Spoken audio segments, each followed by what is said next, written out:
માઇક્રોસ્કોપમાં જોતા તેની રચના ખૂબ જ રસપ્રદ દેખાય છે. માઇક્રોસ્કોપમાં ફૂગના મુખ્ય બે ભાગ સ્પષ્ટ દેખાય છે. કવક તંતુ બીજાણુધાની. બનાવવાની રીત. સૌપ્રથમ આપણે બ્રેડ ઉપર થોડું પાણી નાખીશું, પછી તેને 2-3 દિવસ સુધી અંધારામાં રાખીશું. બીજા 2-3 દિવસ પછી બ્રેડ ઉપર ફૂગ જોવા મળશે. હવે આપણે એક કાચની સ્લાઇડ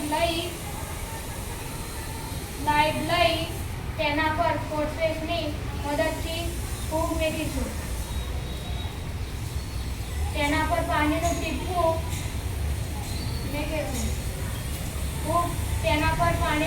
મૂકી કવર સ્લીપ